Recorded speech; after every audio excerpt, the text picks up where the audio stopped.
When someone says they miss you, pay attention to when they say it. Is it when they're curious about your life or when something in there stops working? Because most of the time, people don't miss your presence. They miss the absence of what you used to provide.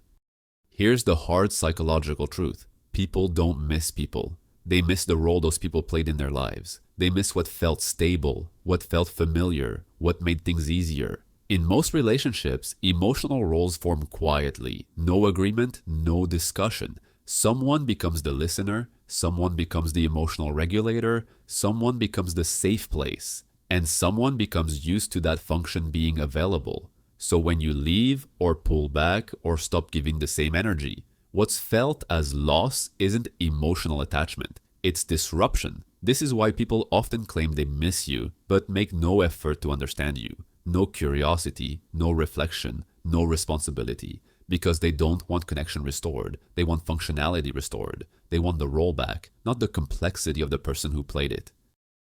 Human relationships are structured around emotional economy.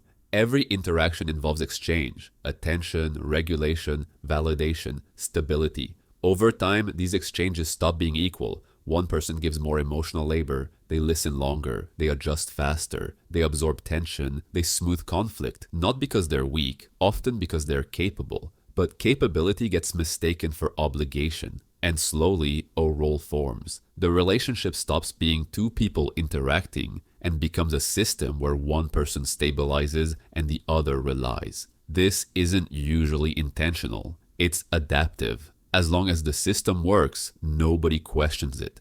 The problem begins when the person carrying the role changes behavior. They respond less. They stop fixing. They stop cushioning emotional discomfort. And immediately something feels wrong. But instead of asking, what changed in you? The other person feels, something is missing.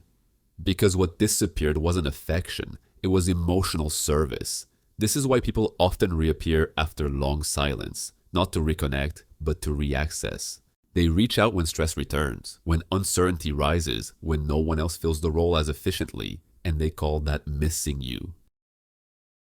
This dynamic creates several quiet consequences. First, it reshapes memory. People remember how you function, not how you felt. They remember your availability, not your exhaustion, your reliability, not your restraint. This leads to shallow nostalgia. Statements like, you were always there. You understood me. Things felt easier with you. These aren't expressions of emotional intimacy, they're descriptions of structural comfort. Second, it explains replacement behavior. People often replace roles faster than they process loss. They don't mourn, they restructure. They look for someone new who can listen, regulate, adapt. But replacements rarely fit perfectly. Because roles aren't generic, they're shaped by tolerance, history, and repetition. That's why people sometimes come back, not because they realized your value, but because the system feels unstable without you.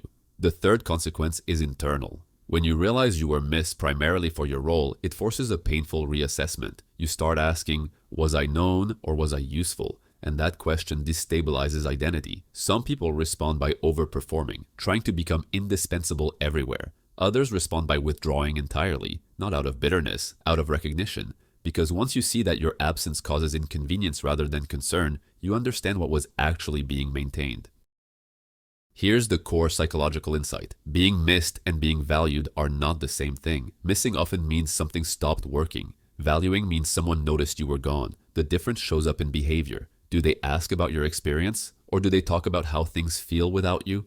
Do they reflect on the imbalance? Or do they simply want things back the way they were? People don't always understand what they lost. But behavior clarifies intent. And if what disappeared when you left was comfort, regulation, and emotional ease, not curiosity, care, or accountability, then what ended wasn't connection, it was a role. And recognizing that isn't cynicism, it's psychological clarity. Because once you stop confusing being needed with being known, relationships stop feeling confusing, even when they end.